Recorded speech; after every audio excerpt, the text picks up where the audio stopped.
नमस्कार। खास कार्यक्रम में आप सभी का बहुत बहुत स्वागत है। मैं हूं आपके साथ वक्ता जुबे। एक देश एक चुनाव कितना संभव है, इसी पर आज बातचीत करेंगे। दरअसल एक देश एक चुनाव का मुद्दे को लेकर एक बार फिर देश भर में चर्चा आम हो गई है। बीते शुक्रवार को जब मुंबई में विपक्षी दलों के गठबंधन इंडिया की तीसरी बैठक हो रही थी, ठीक उसी दिन केंद्र सरकार ने एक देश एक चुनाव की संभावना तलाशने के लिए पूर्व राष्ट्रपति रामनाथ कोविंद की अध्यक्षता में एक कमेटी बनाने की घोषणा कर दी। एक देश एक चुनाव के लिए पूर्व राष्ट्रपति रामनाथ कोविंद की अध्यक्षता में बनाई गई समिति के लिए सरकार ने शनिवार को 8 सदस्यों का नाम भी जारी कर दिए हैं, और जिसमें केंद्रीय गृह मंत्री अमित शाह, लोकसभा में कांग्रेस के नेता अधीर रंजन चौधरी और राज्यसभा में पूर्व नेता प्रतिपक्ष गुलाम नबी का नाम शामिल रहा। इनके अलावा समिति में 15वें वित्त आयोग के पूर्व अध्यक्ष एनके सिंह, लोकसभा के पूर्व महासचिव डॉक्टर सुभाष कश्यप, वरिष्ठ अधिवक्ता हरीश साल्वे और पूर्व मुख्य सतर्कता आयुक्त संजय कोठारी भी हैं। हालांकि अधीर रंजन चौधरी ने खुद को कमेटी से बाहर कर लिया है। केंद्रीय कानून मंत्री अर्जुन राम मेघवाल समिति में विशेष आमंत्रित सदस्य और विधि विभाग के सचिव नितिन चंद्र समिति के सचिव होंगे। सरकार ने शनिवार को ही समिति के कामकाज की अधिसूचना भी जारी की, और उसके मुताबिक समिति ये भी देखेगी कि इसके लिए राज्यों की सहमति कितनी जरूरी है या कितने राज्यों की सहमति जरूरी होगी। वहीं कांग्रेस ने समिति को संसदीय लोकतंत्र को खत्म करने की साजिश बताया है। अधीर रंजन चौधरी ने कमेटी में शामिल होने से इनकार करते हुए कहा कि नतीजे पहले से ही तय हैं। देखा जाए तो वन नेशन वन इलेक्शन को लागू करना इतना आसान नहीं है। संविधान में कई संशोधन करने होंगे, राज्यों से सहमति लेनी होगी और राज्य विधानसभाओं को भी भंग करना पड़ सकता है। तो इसी मुद्दे को लेकर आज चर्चा करेंगे कि एक देश एक चुनाव से कितना नफा कितना नुकसान देश के हित में होगा या देश के खिलाफ जाएगा ये चुनाव, क्योंकि लगातार भारतीय जनता पार्टी एक देश एक चुनाव की बात हमेशा से करती आ रही है, लेकिन अब ये मुद्दा तूल पकड़ता जा रहा है। विपक्ष की तरफ से इस पर कई तरह के सवाल उठाए जा रहे हैं। साथ ही साथ अब इसको लेकर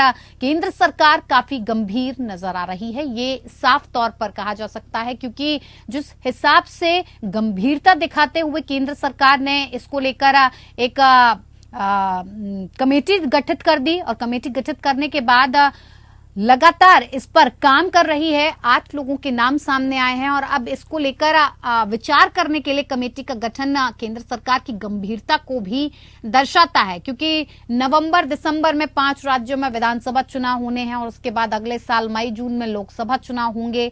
वन नेशन वन इलेक्शन के लिए संविधान में कई जरूरी संशोधन भी करने होंगे, राज्यों की सहमति की जरूरत होगी। ऐसे में ये फिलहाल इतना आसान भी नहीं लगता है, लेकिन इस नए शगुफे से एक नई बहस फिलहाल तो जरूर छिड़ गई है, विपक्ष के लिए भी और सत्ता पक्ष के लिए भी। लगातार सवाल उठाए जा रहे हैं, कांग्रेस की तरफ से हो या फिर इंडिया गठबंधन की तरफ से, इसको लेकर सवाल उठाए जा रहे हैं कि कितना सही माना जाए। एक देश एक चुनाव के बाद क्या कुछ बदलाव आएगा देश में, कितना संभव इसे माना जाए, इसकी राह कितनी आसान होगी, किस तरह से इसका मुद्दे को लेकर भारतीय जनता पार्टी आने वाले चुनाव में आगे बढ़ेगी। कई ऐसे सवाल हैं जो लगातार देश की जनता के साथ साथ विपक्ष के मन में भी पनप रहे हैं।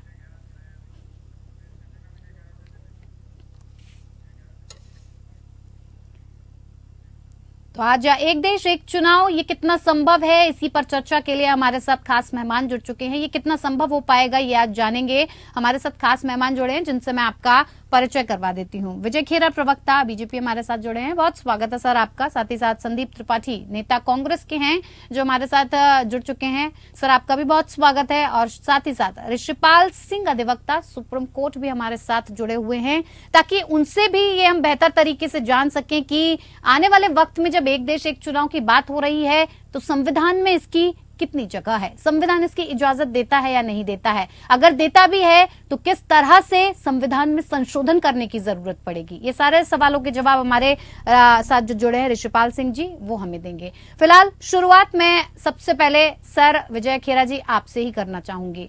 लगातार इस बात को लेकर चर्चाएं हो रही हैं, लगातार विपक्ष सवाल उठा रहा है कि ये सारा काम जो किया गया है वो सत्ता पक्ष की तरफ से सिर्फ इसलिए किया गया है क्योंकि इंडिया गठबंधन की जो बैठक हुई कहीं ना कहीं उससे आप घबरा गए, उससे आप डर गए, इस वजह से आपने डायरेक्शन को चेंज करने के लिए ये मुद्दा सामने लाकर रख दिया। क्या ऐसा है विजय खेरा जी? एक देश एक चुनाव की बात हम पहले भी कर रहे थे, अब भी कर रहे हैं, और हम हर उस बात के लिए कहेंगे और करने का प्रयास करेंगे जो देश हित में हो और जनहित में हो। आप याद करिए 1952 में जब चुनाव हुए तो एक साथ ही हुए थे जी। 1957 में जब चुनाव हुए तो एक साथ ही हुए थे। 1962 में भी ऐसा ही हुआ था। तो जब शुरू इसमें संवैधानिक कोई समस्या है ही नहीं, चुनाव एक साथ ही होते थे और एक साथ ही धारणा थी। लेकिन सवाल इस बात का आया कि उस समय संविधान में इस बात को शायद नहीं सोचा गया कि अगर हम इसे संविधान में नहीं रखते हैं तो बीच बीच में असेंबली भंग होंगी। जब असेंबली भंग होंगी, आया राम गया राम के कारण या किसी और कारणों से, राजनीतिक कारणों से जब भी हुआ है तो चुनाव हुए। बार बार विधानसभाओं के चुनाव न सिर्फ खर्चा देश का बढ़ाते हैं, सरकारी पूरी मशीनरी इन्वॉल्व हो जाती है, वर्क सफर करता है, सारे के सारे मूवमेंट्स वहाँ पहुँच जाते हैं, और कई कई स्टेट में पूरे साल चुनाव होते ही रहते हैं, सदा होते रहते हैं। तो अब ये खर्चा बचाना, ये सारा का सारा जनता के ऊपर आता है, उसी की जेब का होता है। क्या उसका बचाना हमारा कर्तव्य नहीं है? ये फालतू का खर्चा जो है, अगर एक साथ चुनाव हो जाते हैं और विधानसभा 5 साल तक रहती है, जो लोग चुने गए हैं पूरे, उसमें बीच में भंग करने का प्राविधान ना हो, जैसा कि राज्यसभा में है, एमएलसी में, काउंसिल में है, तो ऐसा ही अगर विधानसभा में भी हो जाता है तो हर्ज क्या है इसमें? मतलब खेरा साहब, हर्ज की बात ही नहीं आ रही है। 2014 की बात की जाए तो तब भी इस बात को उठाया गया था, वन नेशन वन इलेक्शन होना चाहिए। उसके बाद भी लगातार 2018 की बात करें तब भी ये बात उठी थी, इस मुद्दे को उठाया गया था। तो लगातार धीरे धीरे इस बात को उठाया जा रहा है, ये कभी कम नहीं हुई इसकी गति। लेकिन अचानक से चुनाव पास हैं, विधानसभा के चुनाव कई राज्यों में होने वाले हैं, लोकसभा के चुनाव अगले साल होने वाले हैं। ऐसे में क्या कितना संभव नजर आ रहा है आपको? आपको नहीं लगता है इस वजह से जो क्षेत्रीय दल की पार्टियां हैं या फिर और भी पार्टीज हैं कहीं ना कहीं पूरी तरह से खत्म हो जाएंगी? आप सिर्फ 2 सिस्टम पार्टीज को लेकर आगे बढ़ रहे हैं, कितना सही और कितना संभव माना जाए इसे?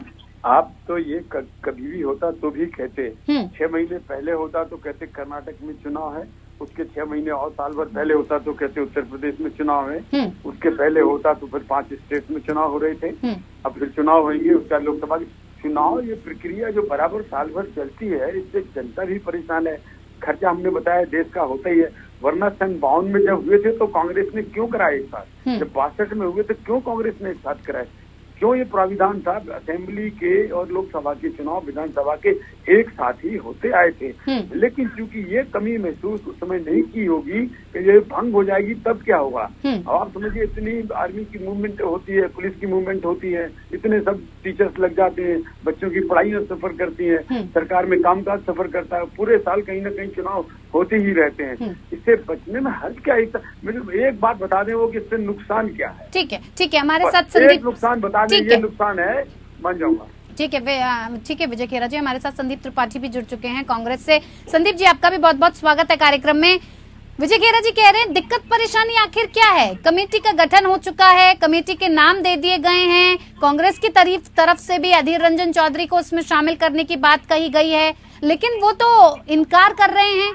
जब आप बार बार कहते हैं कि सरकार कोई नया कदम उठाती है तो विपक्ष से पूछती नहीं है, अब जब विपक्ष को सलाह ली जा रही है, उससे पूछा जा रहा है, कमेटी में बुलाया जा रहा है, तो आप इनकार कर रहे हैं। क्या परेशानी, क्या दिक्कत है? देखिए, पहली बात तो बड़ी हम लोग कोई दिक्कत है ही नहीं जी। बात ये है कि ये लोग एक फर्जी का मुद्दा क्रिएट कर देते हैं। जब ये फंसने लगते हैं, चौकीदार का मालिक जो अडानी है उस पर जो सवाल खड़े होने लगते हैं, जब जब सवाल खड़ा होगा अडानी को आप उठा कर देख लीजिए, इसी तरह के कोई इशू ला के रख दें। नहीं, आप बताइए, आपको करना होता तो आपने किसानों ने पूछा किसी से क्या? आप लेके आए, आप नोटबंदी लेके आए, किसी से पूछा क्या? लेके आए। आप जीएसटी लेकर आए, किसी से पूछा क्या? लेके आए। आप लॉकडाउन में तुरंत जो है चौंका कर लगा देते हैं क्या? आपने किसी से पूछा क्या? नहीं पूछा। जो काम उनको नहीं करना होता उस पर ये बहस कराते हैं। U60 देख लीजिए, बहुत सारे मुद्दे जिसको इनको टच ही नहीं करना है उस पर ये बहस कराएंगे। और जो करना होता है ये कर डालेंगे, किसी से पूछते नहीं। तो अब आपकी ये बात, ये लोकतंत्र के हत्यारे हैं जी। अब क्यों कह रहे हैं आप समझिए जी।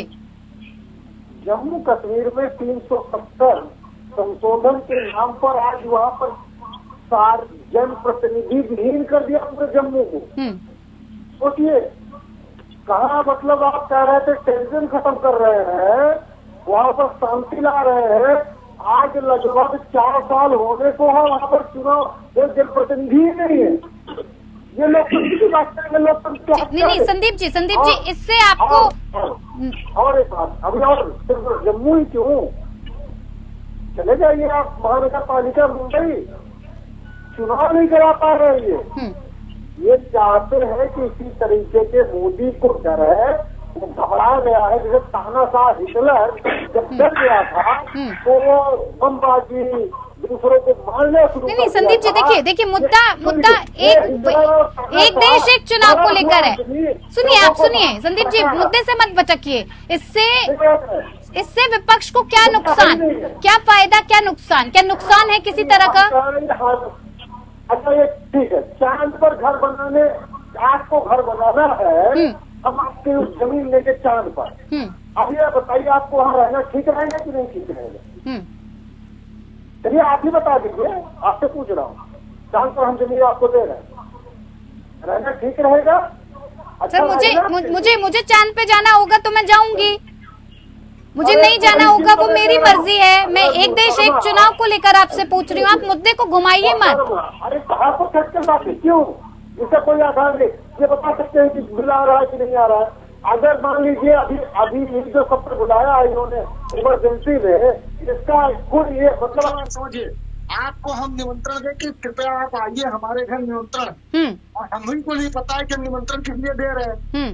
मतलब लड़का हुआ है मोदी जी को, लड़की हुई है कि वो नारायण तिवारी की तरह जो है उनकी पत्नी का राज खुला है। इस चीज का मतलब आप मेजबान हैं, आपको पता ही नहीं है कि काहे के लिए अपने बुलावा भेजा।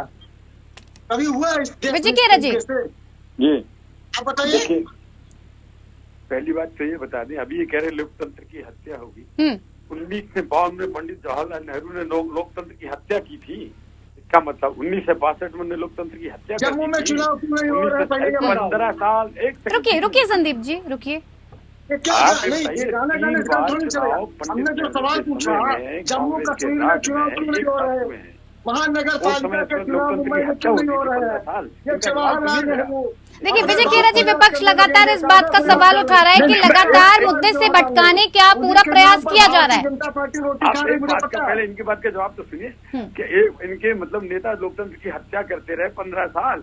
आज हम वही काम कर रहे हैं जो इन्होंने 15 साल किया, तो लोकतंत्र की हत्या हो गई। दूसरी आप एक हंसी मजाक की बात कर रहे हैं कि चांद पे जाके हम जाएंगे, आप जाएंगे। अरे चांद पे क्या मिलेगा आपको पता है? अरे ये कैसी बात करते हैं चांद पर जाने की? ठीक है इस चर्चा को ठीक है विजय केरा जी। ऋषिपाल जी के पास जाना चाहूंगी। इसे कानूनी तौर पर भी समझने की काफी जरूरत है। ऋषिपाल जी, सबसे पहले आपसे यही जानना चाहेंगे कि एक साथ चुनाव के लिए संविधान क्या इसकी इजाजत देता है? क्या संविधान में ऐसा कोई कानून है, क्या कोई ऐसा समाधान है जिससे ये संभव हो सकता हो कि एक देश एक चुनाव का जो प्रक्रिया चालू की गई है, कमेटी बनाई गई है, केंद्र की तरफ से इस पर काम शुरू किया गया है, क्या ये संभव है? देखिए वक्ता, जो ये सवाल एक देश और एक चुनाव का है, ये जितना संवैधानिक इम्पोर्टेंट है उतना सैद्धांतिक भी इम्पोर्टेंट है। अगर हम संविधान की बात करते हैं तो संविधान में कानूनी प्रक्रिया के अंदर ऐसा कहीं कोई प्रोविजन नहीं है कि एक देश एक चुनाव नहीं हो सकता जी। लेकिन उसके साथ साथ सबसे इम्पोर्टेंट ये भी है कि हमारे देश में जो फेडरल सिस्टम है उसको भी बनाए रखने की जो बात है वो संविधान ने कही है। सबसे इम्पोर्टेंट इस बात में जो कभी चर्चा के विषय में जो हम कभी देखते हैं बात आती है कि अगर मान लीजिए कोई भी व्यक्ति या कोई भी सरकार एक बार 5 साल के लिए चुन ली जाती है, तो क्या अगर चुनने वालों को ये लगता है कि हमारा जो चुनाव है वो चुनाव गलत है, तो क्या उनके पास कोई विकल्प नहीं है या उनको 5 साल ही वेट करना पड़ेगा जी? अगर मान लीजिए देश में इससे ज्यादा जगह चुनाव होते हैं और कोई निर्णय ऐसा होता है, अगर पब्लिक निर्णय लेती है कि हाँ पहले हमने जो निर्णय लिया था वो सही नहीं था, पहले हमारा चुनाव सही नहीं था। अब हम उसी पार्टी को, अगर उसी पार्टी की जो छवि है या काम है या नीति है, उसको दूसरे राज्य के अंदर हम पसंद नहीं करते और वहाँ पे वो जीतते हैं, हारते हैं, तो ये लोकतंत्र की सबसे ये अपने आप में बहुत बड़ा गहन प्रश्न है कि सरकार एक बिल लेके आ रही है और बिल के बाद ये जरूर देखने वाली बात है कि ये देखा जाए कि अगर चुनाव, अगर कोई लोकतंत्र में उनको अधिकार है कि अपने चुनाव को बदलने का, वो आज वो किसी पार्टी को, किसी व्यक्ति को वोट देते हैं, कल को वो मान लीजिए चाहते हैं अपने थॉट्स को चेंज करना, तो ऐसी स्थिति में तो 5 साल के लिए कोई बदलाव नहीं होगा।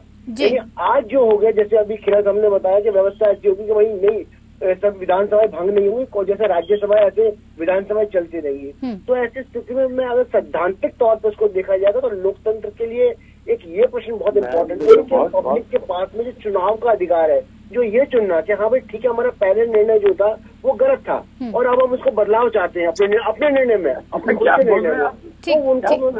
ठीक है। हाँ, इस चर्चा को आगे बढ़ाएंगे। चर्चा एक देश एक चुनाव को लेकर कर रहे हैं, कितना संभव है और अगर ये संभव हो पाता है तो इससे क्या कुछ देश को फायदा, क्या नुकसान, क्या कुछ आगे चलकर होगा, इसी पर लगातार चर्चा कर रहे हैं। चर्चा के लिए लगातार हमारे साथ खास मेहमान जुड़े हुए हैं। विजय खेरा जी, क्या कुछ कह रहे थे आप? सबसे पहले वो बताइए। मैं ये कहना चाह रहा था, मैं ये कह रहा था जी कि अभी ये बात सामने आई है कि इससे जनता बीच में हटा नहीं पाएगी अगर हटाना चाहती है सरकार को, ऐसा हमारे एक्सपर्ट लॉयर साहब कह रहे थे। जनता हटा नहीं, अरे जनता तो अभी नहीं हटा सकती, सरकार छोड़े विधायक को नहीं हटा सकती 5 साल से पहले। मेरे ख्याल से या तो समझे नहीं या आज पढ़ नहीं पाए हैं, इन्होंने जो बोला है उसका कोई मतलब ही नहीं है। तो जनता तो हटा ही नहीं सकती, तो गवर्नर शासन ही लगता है सीधा, और विधायक इधर से उधर जाते हैं, तो वो तो सवाल ही जो इन्होंने बात की वो तो बेकार ही है। नहीं, शायद ऋषिपाल जी ये कहना चाहते होंगे कि जो लोकसभा चुनाव के बाद सरकार आई है उसमें कोई संशोधन, जनता की बात नहीं, उसमें संशोधन नहीं किया जा सकता किसी तरह का, आपको 5 साल तक वेट करना होगा। नहीं मैडम, ये बोला है कि बीच में सरकार अगर बदलना चाहे तो कोई नहीं बदल सकता, बदल सकते तभी जब दल बदलना होता है। और नहीं समझे नहीं, आप सब मैं इस बात को बड़े परिप्रेक्ष्य में कह रहा हूँ, बड़े परिप्रेक्ष्य में ऐसे कह रहा हूँ। अगर राष्ट्रीय स्तर बात करते हैं तो मानिए कोई भी पॉलिटिकल पार्टी है, आज कांग्रेस बीजेपी कोई पार्टी है, और जो भी हम पार्टी को फॉलो करते हैं और एक समय बाद हमें लगता है, 1 साल के बाद हमें लगता है पॉलिसी से हम सहमत नहीं है, तो कुछ वो जो थॉट्स है वो थॉट्स पूरे देश में ट्रेवल करते हैं। हो सकता है दूसरे राज्य में लोग ये समझे कि हाँ इस पॉलिसी से, इस पार्टी की इस पॉलिसी से, इस टर्म्स एंड कंडीशन से या जिससे से वो वर्क कर रही है उससे लोग सहमत ना हो। जैसे हमारे देश में होता है किसी कभी बीजेपी ठीक है ऋषिपाल जी, वक्त की मेरे पास कमी है। विकल्प तो है, व्यवस्था समझ लीजिएगा। चुनाव की व्यवस्था ये होती है, जैसे सन 52 में थी, विधायक का टिकट जो लड़ते हैं चुनाव, उनका चुनाव चिन्ह, उनकी बेटी, उनका बिल्कुल अलग होता है, सेपरेट, और लोकसभा वाले जो लड़ते हैं उनका अलग होता है। इस दो से कोई मतलब नहीं है। विजय खेरा जी, वक्त की कमी है, मैं ज्यादा वक्त आपको नहीं दे पाऊंगी। बीच में चुने हुए लोग कहीं हटा के संसद बदले नहीं और बिगड़े नहीं, चले 5 साल पूरे, बीच में राष्ट्रपति शासन का व्यवस्था वैसे ही रहेगा। और देश भर के सबसे बड़े संदीप जी जाते जाते 30 सेकंड में आपका बताइए जल्दी फटाफट। राजनीतिक जीवन गुलाम नबी आजाद उसमें कोई मतलब ही नहीं होता। इलेक्शन में छोड़ना नहीं क्या इस लाभ को, कि हम तो देश में पैसा हमको बर्बाद नहीं करना, जिस तरह हमने जो सवाल उठाया वो जवाब नहीं दे पाए। ठीक है, चलिए वक्त की मेरे पास कमी है, लेकिन इस मुद्दे को लेकर लगातार पक्ष और विपक्ष आमने सामने हैं। खास मेहमान हमारे साथ जुड़े, उसके लिए आप सभी का बहुत बहुत धन्यवाद। फिलहाल खास पेशकश में मेरे साथ इतना ही। नमस्कार।